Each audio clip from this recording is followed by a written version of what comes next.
Masechet Moed Katan, Daf Yud, on va commencer par Tet Amoud Bet, au milieu de la page. Verosa Isha Tarshiteha, une femme a le droit de se maquiller pendant Chol HaMoed, c'est-à-dire de s'entretenir sur le plan esthétique par rapport à toutes sortes de formules qu'on va voir immédiatement de l'entretien physique. Tanu Rabanan Elohem Tarshite Nashim. Voici la liste des sortes de maquillage. Kohelet ou Pokeset ou Ma'aviras Rak al Paneha. Elle a le droit de se mettre du bleu autour de l'œil pour s'embellir. Pokeset, c'est faire un brushing, se lisser les cheveux. Ma'aviras Rak al Paneha, c'est se mettre un fond de teint pour donner un aspect rougeâtre à sa peau. Vika de Amri Ma'averet Sakin al Paneha shel Mata. Au lieu de Ma'aviras Rak, c'est plutôt, il faut lire Ma'aviras Sakin. C'est comme ça que le Gaon de Vilna corrige. Elle prend une lame et elle s'épile, elle se rase en bas, le bas du corps. C'est aussi permis pour elle, pendant Chol HaMoed, de faire ses actions.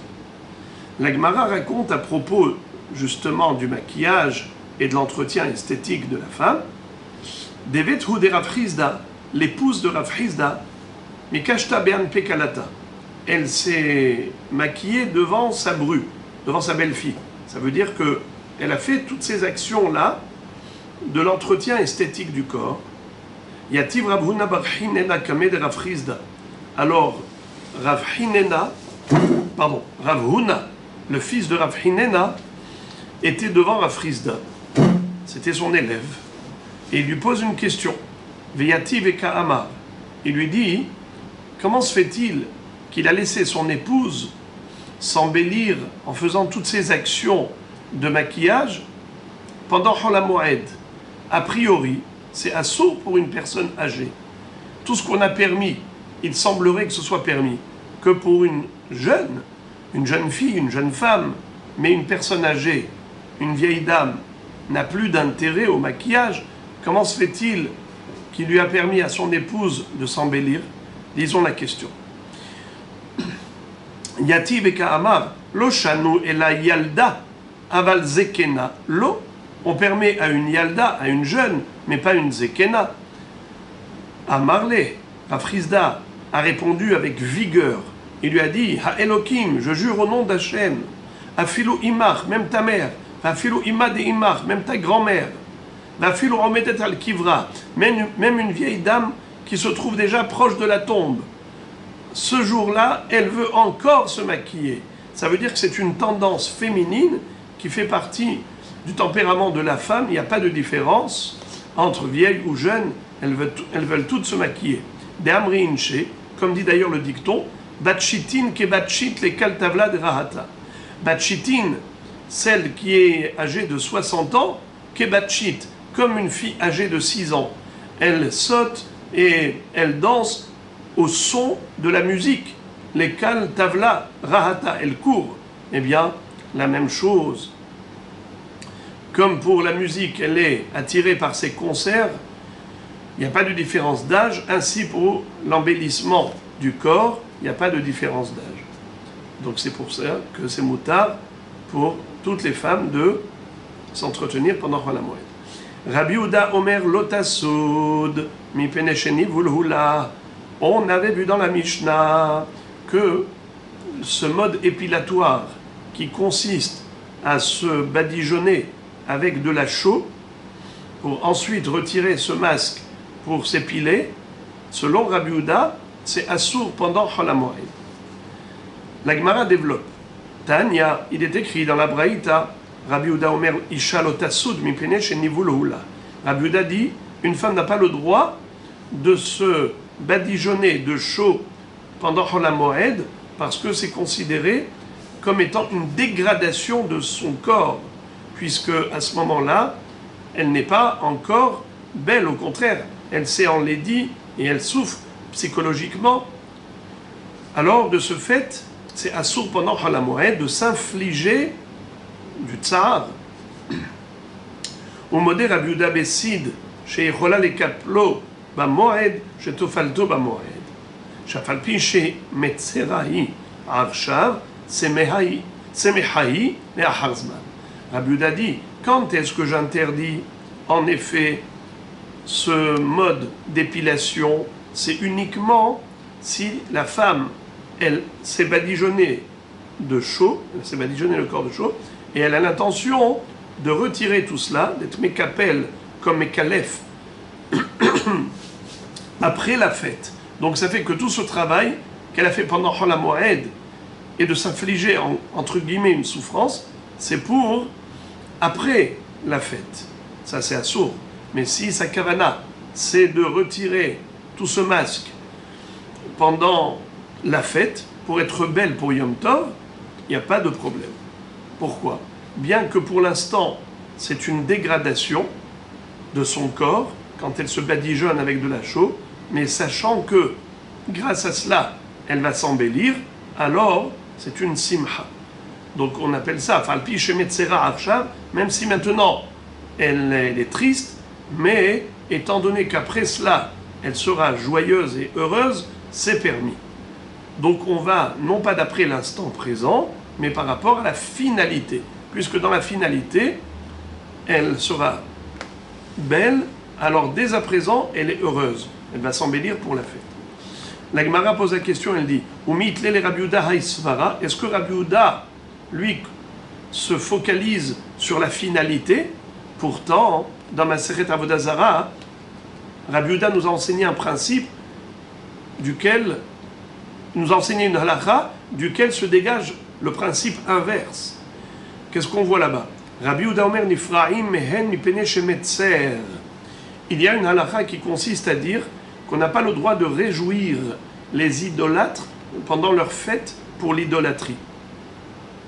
Ils ont des jours de fête. À ce moment-là, par exemple, il ne faut pas leur rembourser une dette.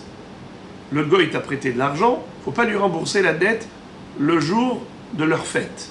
Yom Iddehen. Pourquoi? Parce que quand il va aller au temple de sa Avodah Zarah, il va glorifier sa Avodah Zarah en disant « Merci, grâce à toi, je suis riche ». Et pourquoi il a une sensation d'être riche? Car le juif lui a remboursé la dette. Il ne faut pas le réjouir avec ce remboursement. Par contre, on a le droit de lui réclamer la dette. Hachamim disent, au contraire, tu peux, pendant sa fête, l'embêter en lui réclamant la dette. Mais Rabbi Yehuda dit non. Rabbi Yehuda Omer Nifraim mehem mipene shemetzer. Pardon. Rabbi Yehuda Omer, c'est Rabbi Yehuda qui dit, on a le droit de leur réclamer la dette pour justement leur faire du tsar. Amroulo, mais Hachamim disent non. Afalpi shemetzer arshav samehu leharzman. Un homme qui a remboursé sa dette, alors il se sent apaisé, il se sent heureux. Ça y est, il s'est débarrassé d'une dette. Alors, Hachamim disent à Rabbi Yehuda, on n'est pas d'accord avec toi. Toi, tu distingues entre rembourser une dette ou réclamer une dette. Rembourser la dette à l'idolâtre le jour de sa fête, c'est assourd, parce que tu le réjouis. Mais lui réclamer le remboursement de la dette, ça c'est moutard d'après Rabbi Yehuda. Parce que, au contraire, tu l'embêtes. Mais Hachamim disent, même ça c'est assourd. Car finalement, quand l'idolâtre va rembourser sa dette, il va être heureux, il va être joyeux, il va dire « Ah, je me sens soulagé, j'ai remboursé ma dette. » Et il va remercier et glorifier sa Avodah Zarah à cause du juif. Toi, le juif, tu ne dois pas pousser le goy et l'inciter à glorifier son idole. Qu'est-ce que nous voyons d'ici? Que Rabbi Yehuda tient compte non pas de la finalité, mais de l'instant présent. Quel est le sentiment du goy? Maintenant, il a du tsahar, alors tu peux lui causer ce tsahar. Bien qu'à la fin, il aura un sentiment de soulagement, mais on va d'après le présent, pas d'après le futur. Alors pourquoi Rabbi Yehuda, au niveau de Chol HaMoed, il va d'après le futur et pas d'après le présent? Il dit, puisque la femme elle va se sentir plus tard heureuse, alors dès à présent, elle a le droit de s'infliger un tsahar, de se badigeonner avec de la chaux pendant Chol HaMoed pour s'épiler. Parce que Rabbi Yehuda disait, puisque à la fin elle va être joyeuse, alors tout est bien qui finit bien. Mais ce n'est pas le principe que Rabbi Yehuda lui-même a appliqué au niveau de la Avodah Zara? Réponse. Amar Rav Nachman bar Yitzchak, Hanach leilchot hamoed, bekulehu, metzer arshav vesameach leachar zman ninu. Rav Nachman bar Yitzchak dit, en fait, si tu réfléchis bien, tout ce qu'on fait à Chol HaMoed, c'est toujours un processus de tsahar qui finit avec de la joie. Par exemple, cuisiner. Comment on va avoir un bon plat cuisiné? Il faut d'abord aller faire les courses. Il faut aller ensuite charger les courses, les monter à la maison, et ensuite éplucher, ensuite cuisiner, cuire, jusqu'à ce que tu vas manger. Il y a beaucoup d'actions de tsahar avant d'en arriver là. Et tout de même, on permet. Pourquoi? Parce qu'on va d'après la finalité. Donc toutes les actions de Chol HaMoed, elles sont permises par rapport à la finalité. C'est pareil pour l'épilation. Bien que pour l'instant, c'est du tsahar pour elle de s'être badigeonnée avec de la chaux, mais étant donné que finalement, ça va l'embellir et elle sera heureuse, tout est bien qui finit bien. Ravina Amar, Kuti le'inyan piraon le'olam metzer. Ravina donne une autre réponse. Il dit, à propos de la Avodah Zara, Rabbi Yehuda n'est pas d'accord avec Chachamim. Il dit que, contrairement aux Chachamim, qui ont dit que le goy, quand il a payé sa dette, il se sent soulagé, alors même s'il est metzer à Arshav, mais il est sameach le Harzman, Rabbi Yehuda dit, ce n'est pas vrai. Le goy n'est jamais sameach de rembourser une dette, ni maintenant, ni après. Ça veut dire que Rabbi Yehuda dit que si, dans la finalité, il y a de la joie, alors on considère que toute l'action, c'est une action joyeuse. C'est pour ça qu'une femme, elle a le droit de se badigeonner de chou pendant Chol HaMoed si elle sait qu'elle va s'embellir pour la fête. Par contre, au niveau de la Avodah Zara, pourquoi est-ce qu'il a interdit de réclamer une dette? Pardon, il a permis de réclamer la dette au goy. Pourtant, ce goy-là, finalement, il va être joyeux. Rabbi Yehuda te dit non, il ne sera pas joyeux. Le goy, même quand il rembourse la dette, il ne se sent pas soulagé. Il dit, dommage que je n'ai pas pu voler le juif. Donc, de ce fait, il n'a pas de simcha. Amar Rabbi Yehuda, Benot Israël shegi'u lepirkan. Maintenant, on revient au maquillage, à l'épilation précisément. Benot Israël shegi'u lepirkan, velo higi'u leshanim. Normalement, une fille, lorsqu'elle atteint l'âge de la puberté, elle commence à avoir des signes de puberté. Entre autres, c'est la pilosité au niveau de l'appareil génital, c'est-à-dire qu'il y a des poils qui poussent autour de l'appareil génital, et également au niveau des aisselles, c'est la nature humaine. Et maintenant, parfois, il y en a qui sont précoces, et qui prématurément ont des poils qui ont poussé avant l'âge. Normalement, l'âge, c'est entre 12 ans et un jour, 12 ans et 6 mois, c'est l'âge de la na'arut, de la bagrout. Et là, elle a été précoce. Alors, elle est gênée, cette petite. Qu'est-ce que dit la halakha? Qu'elle a le droit de s'épiler pendant Chol HaMoed. Il y avait 3 modes d'épilation. Les pauvres, les riches et les princesses. Aniot oflot otam basid. Les filles pauvres, elles s'épilaient avec de la chaux, du plâtre. Elles mettaient sur les poils et ensuite elles arrachaient. Ashirot oflot otam besolet. Les riches, elles utilisaient de la fleur de farine, elles faisaient de la pâte, elles collaient la pâte, une fois que ça séchait, elles arrachaient, comme on fait avec la cire. Et Benot Melachim Beshemen Amor. Et les princesses, elles utilisaient l'huile de myrrhe. Shneimar, Shisha Chodashim Beshemen Amor. Comme il est écrit dans la Megillat Esther, à propos des femmes de Achashverosh, il les entretenait en les faisant traiter pendant 6 mois avec ce shemen amor. Et c'est quoi cette huile de myrrhe? Avuna barchia amar satrat. C'est quoi ce satrat? C'est de l'huile d'olive, d'une olive qui n'a même pas poussé le tiers de sa pousse. Par exemple, si il faut 3 mois pour qu'une olive pousse, alors 1 mois, c'est un tiers. Un peu moins d'1 mois, ça s'appelle Zaïd Shelo Hevi Shlish. Alors l'huile qu'on arrive à extraire de ces olives-là, c'est de l'huile qu'on appelle satrate et qui sert à la femme pour s'épiler. Donc les princesses se servaient de cela d'ailleurs. Tanya Rabbi Yehuda Omer, Anpikinon, shemen zaït shelo evishlish. Ce shemen zaït d'une olive qui n'a pas poussé le tiers de sa pousse, ça s'appelle également Anpikinon. Alors on a ici 3 synonymes, shemen amor, satrat et Anpikinon. Les 3 veulent dire de l'huile d'olive, shelo evishlish. Velama sachinoto, shemashir et asear ou me'aden et abassa. À quoi cela servait? Premièrement, à épiler, pour que la femme puisse épiler, et en même temps, à radoucir la peau. Rav Bibi, Havale Birta. La Gemara raconte une histoire à propos de l'épilation. Rav Bibi avait une fille, Tafla Ever. Eh bien, il a fait traiter par une épilation de membre par membre, mais avec du cide, avec de la chaux. Et elle a tellement embelli, Shakalba Arba me Azouzé, que le Hatan, lorsqu'il est venu et qu'il a offert des cadeaux à la belle famille, il a offert à Rav Bibi 400 zouz par rapport à la jolie fille qu'il lui a donnée comme épouse. Hava Haoukuti Bishvivute, Deavale Birta. Rav Bibi avait un voisin goy qui avait également une fille. Tafla Behadzimna. Pour l'épiler, il a trempé entièrement dans la chaux. Umeta, et elle est morte.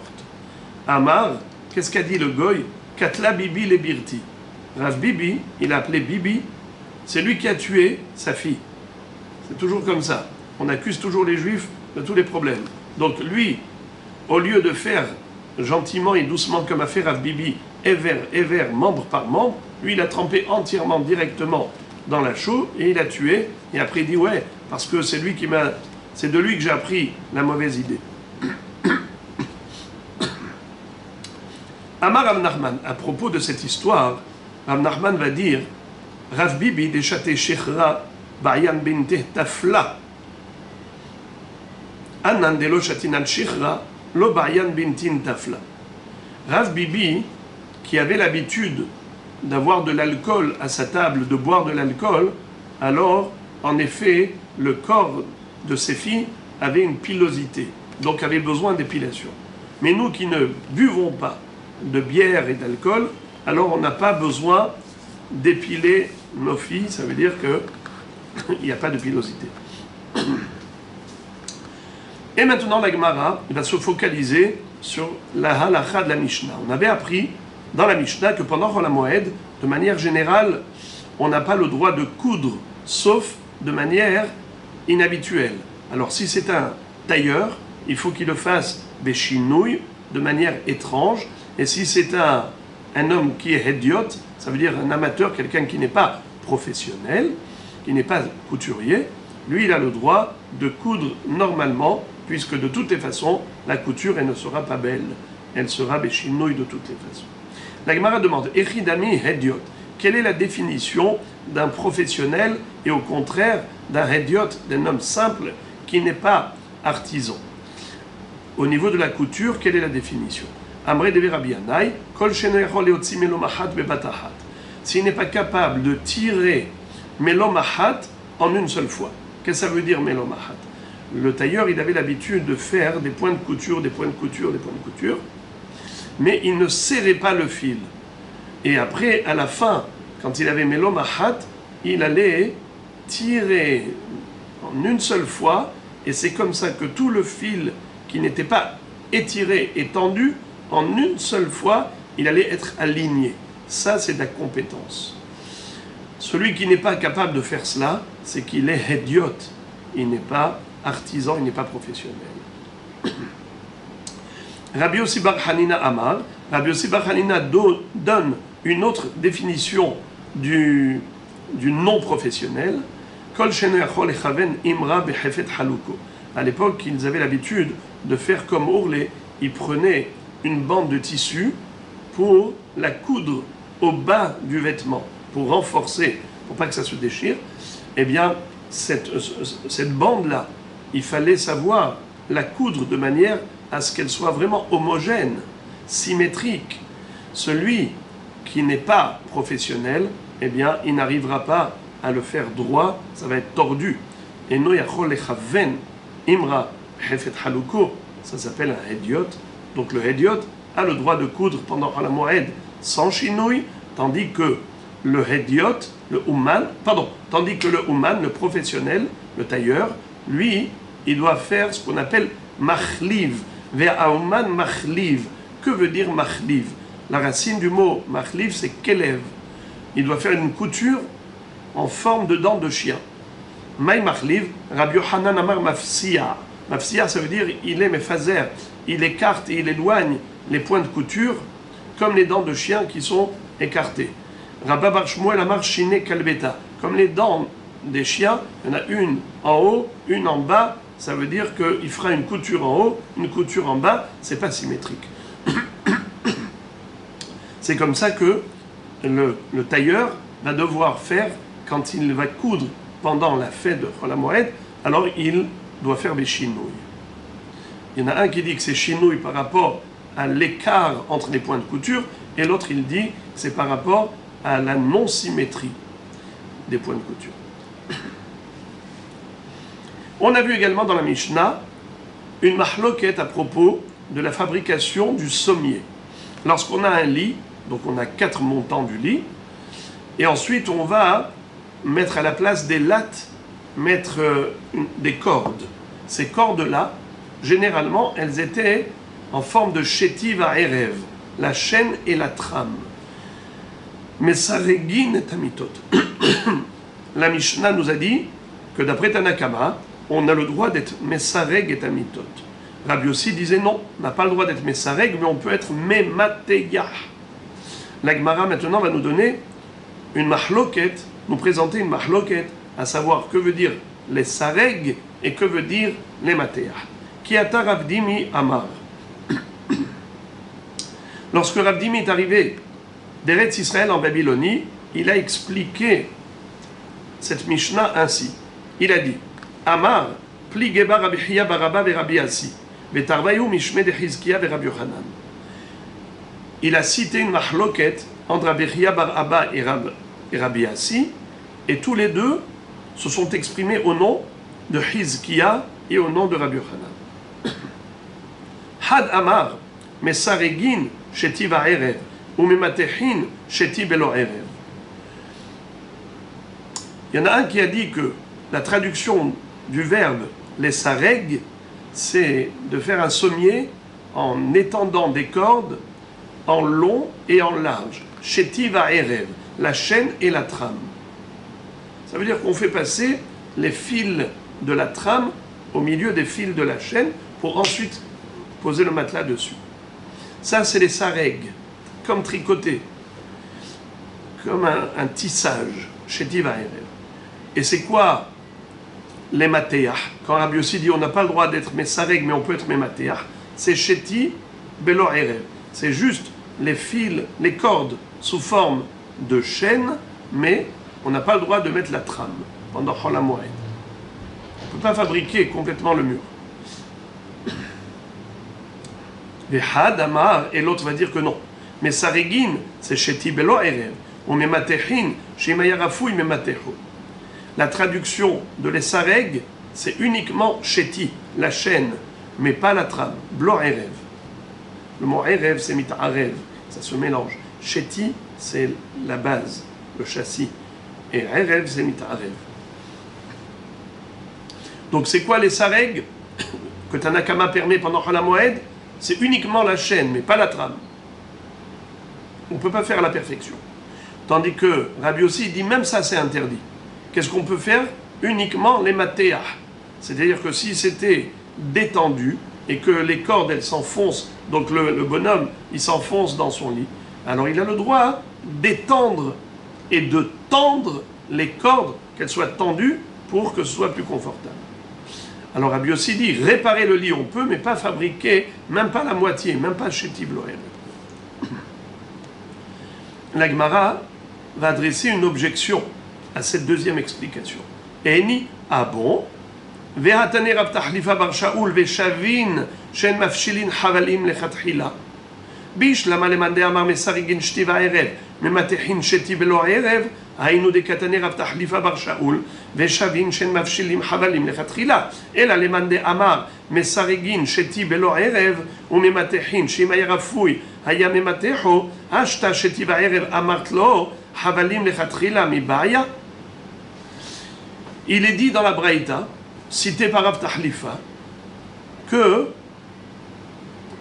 même celui qui a permis d'être Messareg, mais il ne permet pas de fabriquer la corde. Fabriquer une corde, tresser une corde, ce qu'on appelle mafshilin havalim, tout le monde est d'accord que c'est assour pendant Chol HaMoed de fabriquer des cordes. Alors la Gemara dit comme ça, si tu me dis que les sareg, c'est faire shetiv ha'erev, c'est-à-dire avoir des cordes dans la longueur et la largeur du lit, il permet, Tanakama. Alors je peux comprendre que le chidouche, il permet ça, mais il ne permet pas de fabriquer les cordes. Mais d'après la deuxième opinion, qui consiste à dire que même Tanakama, quand il a dit que Messarigin, c'est uniquement Sheti Belo Erev, il n'a même pas le droit de faire Sheti Vaerev pour le sommier, alors à plus forte raison qu'il n'a pas le droit de fabriquer des cordes. Quel est le chidouche? Ashta Sheti Vaerev Amart Lo Havalim Lechatchila Mi Ba'ya. Est-ce que j'aurais pu penser qu'il est permis de fabriquer des Havalim? C'est évident que non. Alors quel est le chidouche? Kashia. La Gemara est restée en suspens. Elle n'a pas répondu à cette question. Amar le Rav Nachman bar Yitzchak le Rabbi Chia bar Avin. Rav Nachman bar Yitzchak va poser une question à Rabbi Chia bar Avin. Mi kaleman de Amar Mesarigin sheti belo erev. Bichlal, est-ce qu'on peut envisager que le verbe les sareg, c'est uniquement sheti belo erev? Ve'atnan Rabbi Meir Omer Hamita Mishe Yisrog Ba Shlosha Batim. Dans la Sechet Kelim, on nous parle des lois de la Tum'a. Quand est-ce qu'un Keli peut devenir tamé? Un Keli peut devenir tamé, par exemple pour un lit, qu'une fois qu'il s'appelle lit. Quand est-ce qu'il s'appelle lit? Rabbi Meir dit une fois que on a au moins tissé, qu'on a introduit 3 fils de trame dans les fils de la chaîne. Il faut qu'il y ait au moins Mishe Yisrog Ba Shlosha Batenirim. Il faut qu'il y ait au moins 3 fils de Erev dans le Sheti. Moins que ça, ça ne s'appelle pas un lit. Et donc il n'est pas Mekabel Tum'a. Donc tu vois que Mesaregin, ça veut dire quoi? Mettre la chaîne, Mishe Yisrog Ba Shlosha Batim, c'est mettre le fil, la corde de la trame dans la chaîne.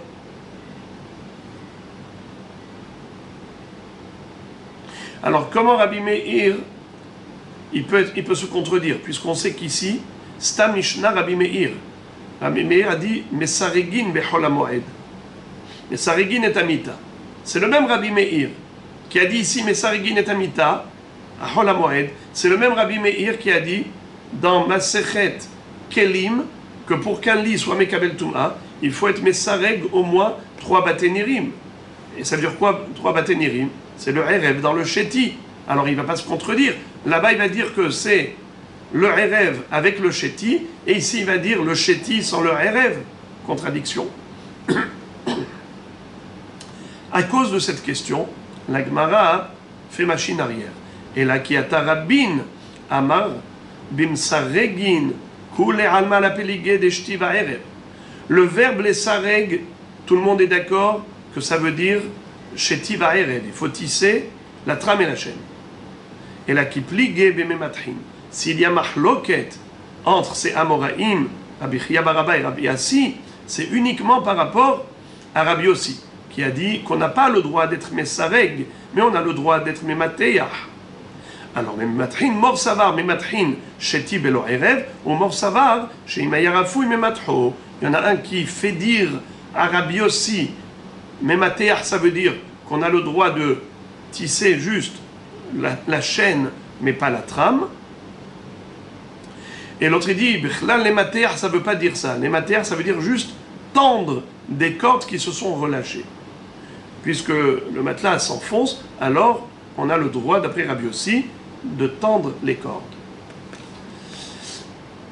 La Gemara pose une question, même sur ce pirouche. Métive, מסרגין, את המיטה.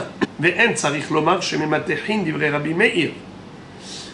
רבי יוסי אומר, ממתחין אבל לא מסרגין. ויש אומרים, אין ממתחין כל העיקר. La Gemara cite une braïta où on a trois opinions. Rabbi Meir, Rabbi Yossi et Yesh Omrim. Rabbi Meir est le plus tolérant, Rabbi Yossi intermédiaire et Yesh Omrim est le plus strict. Qu'est-ce que dit Rabbi Meir? Mesarigin et amita ve'en tsarich lomar shemematrin. On a même le droit d'être mesareg, à plus forte raison, d'être moteyah. Rabbi Yossi dit non, mematrin aval lo mesarigin. Et il y a ceux qui disent que en mematrin kol ikar, même pas d'être moteyah. Alors la Gemara pose la question suivante. Elle dit Bishlam aleman de amar mematrin sheti belo erev hainu de atu yesh omrim lefluge. אלא למאן דאמר שאם היה רפוי ממתחו, יש אומרים ממתחו נמי לא. Ça veut dire, si tu me dis que les sareg, ça veut dire sheti belo erev, pardon, les mateyah, si tu me dis que les mateyah, c'est sheti belo erev, on a le droit même de... Alors on va aller comme ça. Rabbi Meir te dit, tu peux être mesareg. Mesareg c'est quoi? Sheti va erev.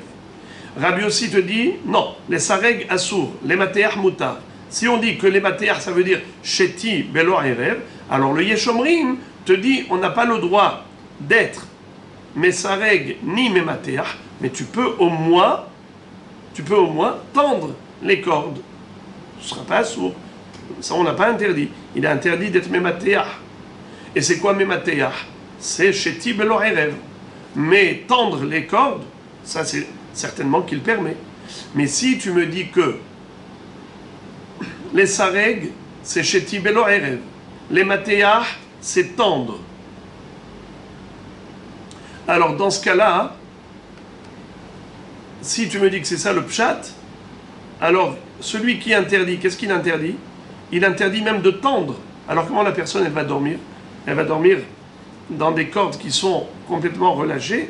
Quoi, pendant Chol HaMoed, il doit souffrir.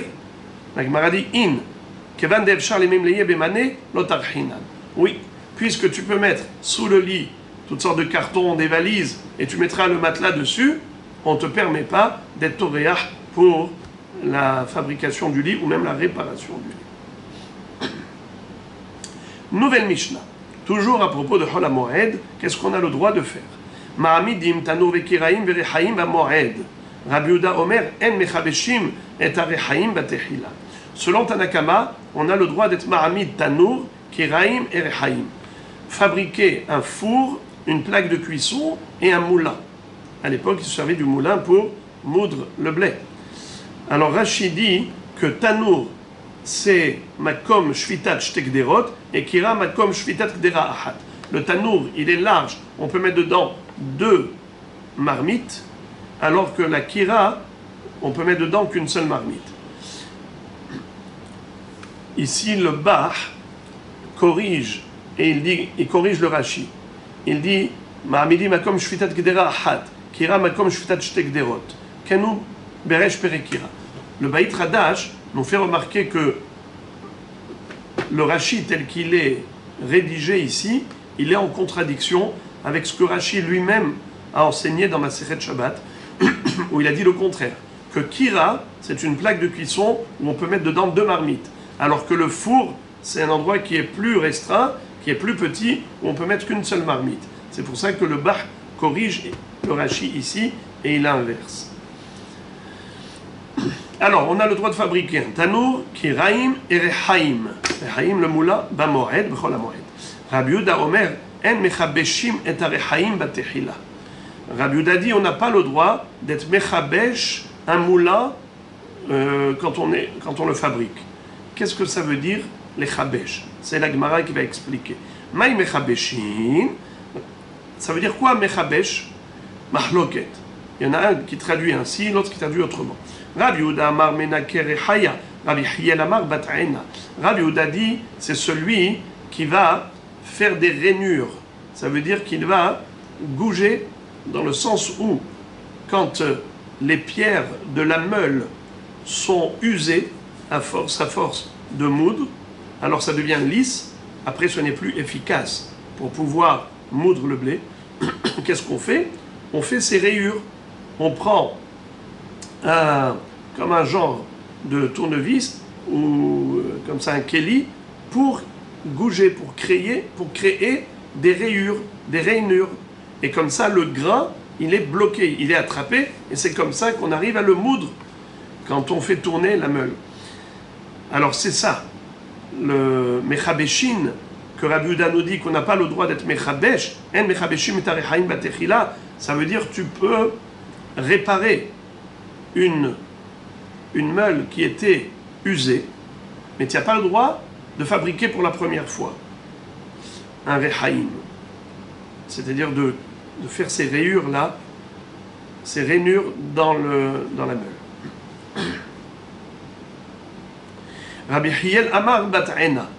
Rabbi Hiel dit, c'est la prunelle des yeux. Qu'est-ce que ça veut dire? Comment il est l'œil? On a le blanc de l'œil, et au milieu du blanc, on a le noir de l'œil. La même chose. On avait 2 pierres pour le moulin. La pierre d'en dessous, elle était comme un seul bloc. La pierre du dessus, qui tourne dessus, alors celle-là, elle a un trou au milieu. Quand tu regardes la pierre, on dirait un œil, parce qu'il y a un trou au milieu. À quoi il sert le trou? À mettre dedans le blé. Comme ça, quand on tourne ensuite la pierre, le blé qui se trouve dans le trou, il se met entre les 2 pierres et il est moulu, ça devient de la farine. Pour Rabbi Hiel, que veut dire Rabbi Yehuda en mechabeshin? C'est de nous dire qu'on n'a pas le droit de fabriquer ce trou, cet orifice au milieu de la pierre. On n'a pas le droit de perforer la pierre. Métivé, la Gemara pose une question et elle dit comment Rabbi Hiel peut traduire ainsi? A priori, il y a une grande couchée de la braïta suivante où il est écrit Ma'amidim tanur vekiraim verechaim bamoed ubilvad shelo igmor melachtan livré Rabbi Eliezer. On a le droit de fabriquer un four, un kiraim ou un moulin pendant la fête, mais on n'a pas le droit de parachever le travail de fabrication. Il faut laisser un petit epsilon, un petit chouïa, sans... Il ne faut pas arriver aux finitions de la fabrication. Chez l'oigmor, melartan, c'est ce que pense Rabbi Eliezer. Hachamim omrim afigmor. Hachamim disent qu'il a le droit de terminer la fabrication sans problème. Rabbi Yehuda omer mishemo. Rabbi Yehuda dit au nom de Rabbi Eliezer Ma'amidim et hadasha, on a le droit de fabriquer un nouveau moulin pendant la fête, ou mechabeshin et ayeshana, et on a le droit même d'être mechabesh l'ancien moulin. Veyesh omrim she'en mechabshim kol ikar. Et il y a ceux qui disent qu'on n'a pas le droit d'être mechabesh ni le nouveau moulin ni l'ancien. Alors maintenant, regardez l'analyse de la Gemara. Bish la malemande amar mechabeshin menake rechaya hainu de mishkahat la veishana. Encore d'après celui qui a traduit que mechabesh, il a traduit le mot mechabesh en disant menake rechaya, c'est bouger, fabriquer des rainures. Alors là, en effet, ça peut s'appliquer à un nouveau moulin, puisqu'il faut mettre des rayures, des rainures dans la pierre, ou dans un ancien moulin qui a été usé à force de se frotter. Les 2 pierres, elles se frottent, après ça y est, ça devient lisse. Et la leman de Amar bata'ena, yeshana bata'ena lamala. Mais d'après celui qui dit que les chabesh, c'est bata'ain, c'est fabriquer l'œil, c'est-à-dire que tu as le droit, que ce soit pour par exemple, le dernier Tana qui disait, on n'a pas le droit, ni Yeshana, ni Hadasha. On n'a pas le droit de faire un Bat'ain. Ou bien la Shita intermédiaire qui disait, Ma'amidim et Hadasha, ou Mechabeshim et Yeshana. Les Yeshomrim, en Mechabshim kol Ika. Il y a ceux qui disent, non, on n'a pas le droit d'être Mechabesh du tout, ni Hadash, ni Yashan. Comment tu peux parler de Bat'ain dans une Yeshana? Mais si ce moulin a déjà fonctionné, s'il était opérationnel et on a déjà moulu avec, c'est que forcément il y avait déjà un trou. Alors comment tu peux comprendre, d'après celui qui a traduit mechabesh par bat'ain, comment il peut comprendre ça avec une yeshana? Mais la yeshana, elle a déjà le bat'ain. Réponse, kegon de kabaré l'arvouchet fait pourta. En fait, c'est vrai, il y avait déjà le bat'ain avant, mais maintenant il veut élargir le bat'ain pendant Chol HaMoed. Alors il y a celui qui permet, il y a celui qui interdit. La Gemara maintenant va nous raconter des histoires à propos de Chol HaMoed. Rav Huna Shama'e Lahu Gavra de Kamenaker et Haya. Bechola de Moada. Un jour, Rav Huna, il a entendu quelqu'un qui était en train de réparer ou de fabriquer son moulin pendant Chol HaMoed et il gougeait, il mettait des rainures, il fabriquait des rainures au niveau de la pierre. Alors, il était tellement en colère, il a dit Amar manhai ithil gouffé de kamehil chola de moada. Qui est celui-là qui profane Chol HaMoed, que son corps soit profané comme il a profané le Chol HaMoed qui est kadosh? Savarla qui est Shomrim, il pense comme la troisième opinion de la Braïta qu'on vient de voir, qui dit qu'on n'a pas en mechabshin kolaïka, on n'a pas le droit d'être mechabesh, ni un ancien moulin, ni un nouveau moulin. Darash Rav Hama nokrim rechaim bamoed mishum Rabbi Meir. Non. Darash Rav Hama nokrim rechaim bamoed. Rav Hama il a enseigné en public. Dans sa dracha, il a permis clairement, il a autorisé de fabriquer un rechaim et de faire des rainures, de gouger ce rechaim pendant Chol HaMoed.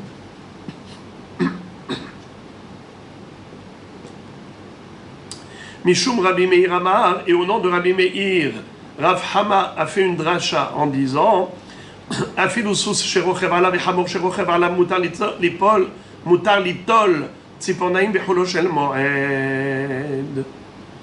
Rav Hama a dit qu'on a le droit de couper les ongles du hamor et du cheval. Qu'est-ce que ça veut dire? On a le droit de limer le sabot du hamor et du cheval qu'il utilise pour chevaucher. C'est moutard. Parce que si il ne leur coupe pas le sabot qui a trop poussé, alors ils souffrent lorsqu'ils galopent. C'est pour cela que c'est moutard. Pendant Chol HaMoed, quand il utilise son cheval et son âne. Aval Hamara de Rechayalo.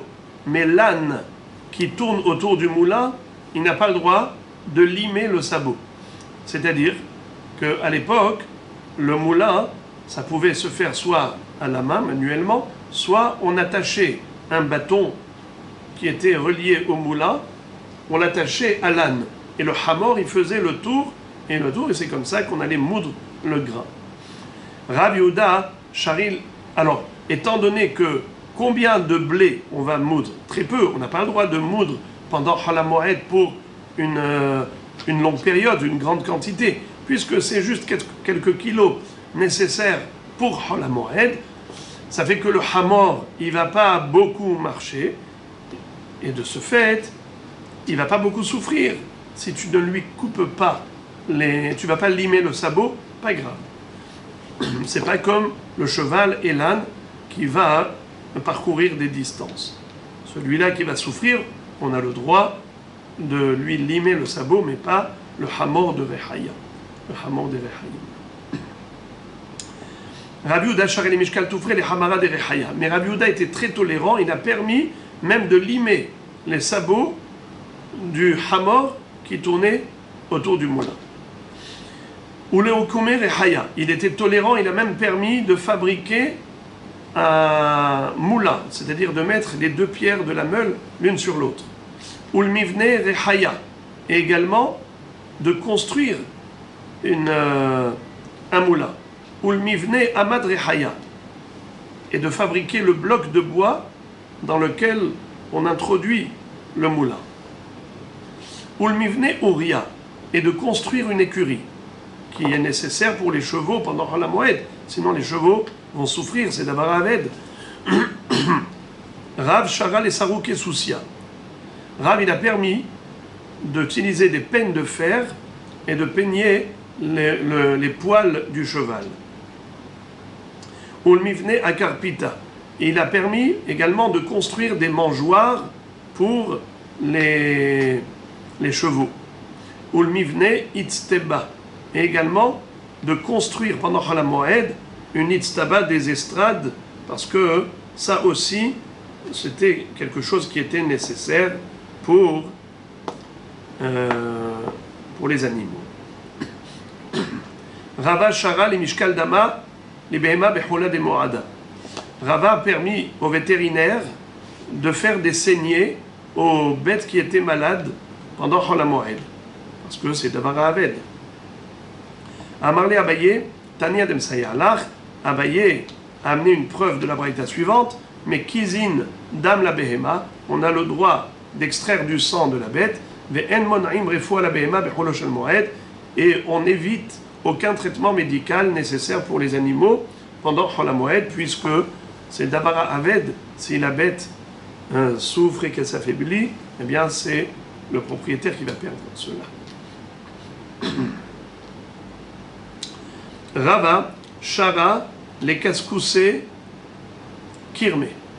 Rava a permis de repasser les vêtements pendant Chol HaMoed. C'est Maaseh Hediot, c'est pas du professionnalisme. Il n'y a pas de nécessité de professionnel pour repasser un vêtement. Maïtama, Maaseh Hediot.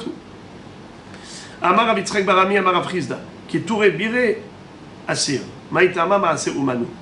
Par contre, ce qu'interdit Abitzrek Barami, au nom de Rafrizda, c'est de froncer les manches. Faire du plissage au niveau du vêtement, ça c'est déjà du professionnalisme qui est nécessaire, c'est assour pendant Chol HaMoed. On a le droit de faire Maaseh Hediot, mais pas Maaseh Uman. Amarava, man de metakel ara adata de bedare shari, adata de ara asir. Celui qui va aplanir la surface du sol dans son champ, parfois c'est permis, parfois c'est interdit. Si c'est juste une petite surface pour engranger là-bas son blé, faire des monticules de blé, c'est permis.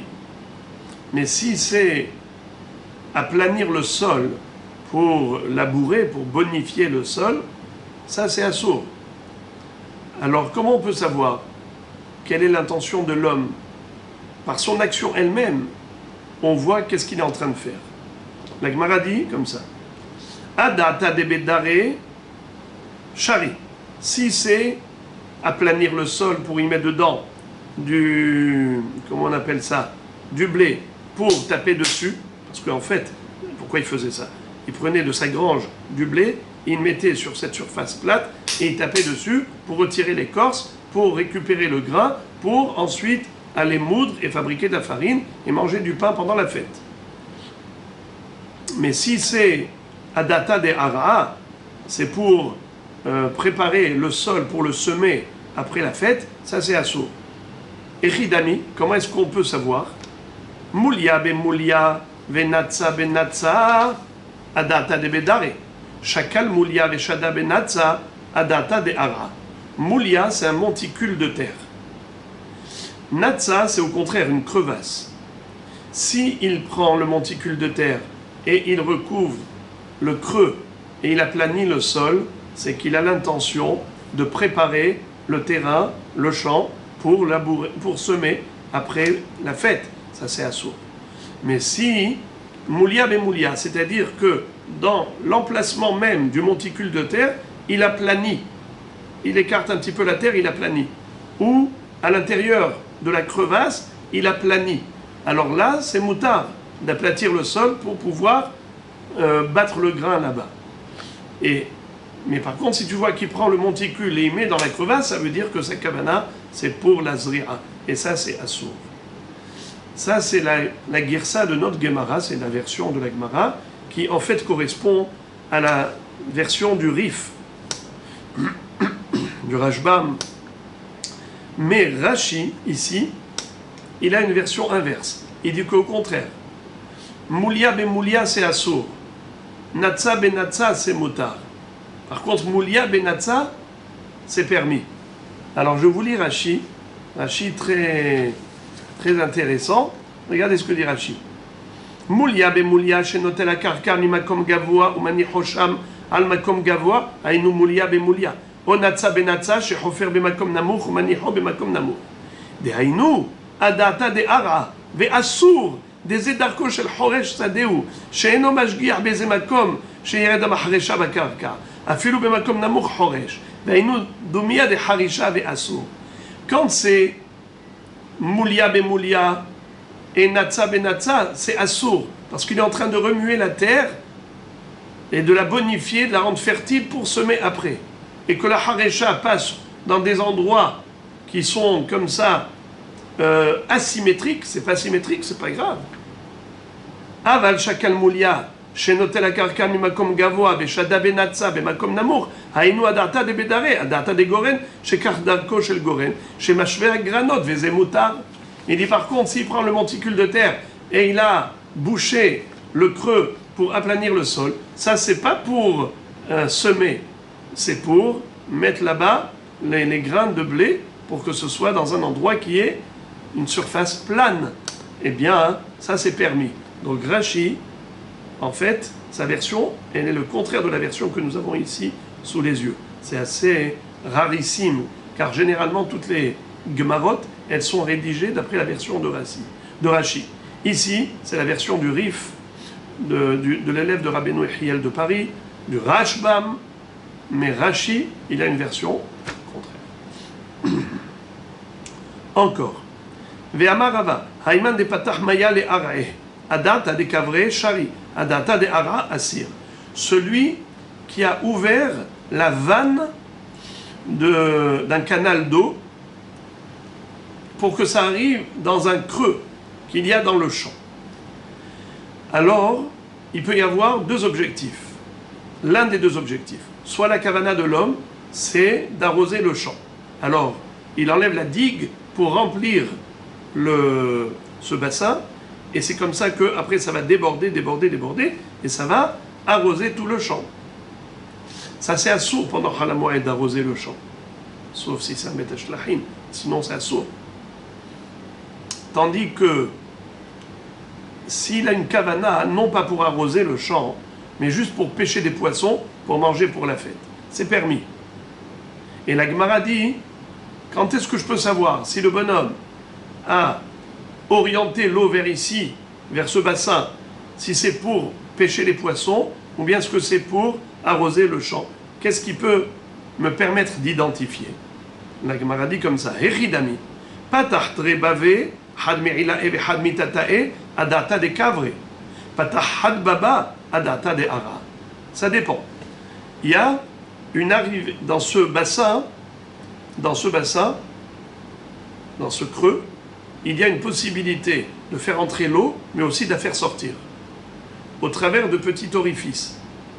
Alors si cet homme-là, il a ouvert des deux côtés, l'entrée et la sortie d'eau, c'est que finalement, il voulait que l'eau sorte de là pour piéger les poissons. Dans ce cas-là, c'est permis. Mais si il a ouvert l'entrée d'eau, mais il a bouché la sortie. Pourquoi? Pour que le bassin déborde, et que toute l'eau se répande dans le champ, et irrigue le champ. Ça, c'est Adata de Ara. Ça, c'est Assour.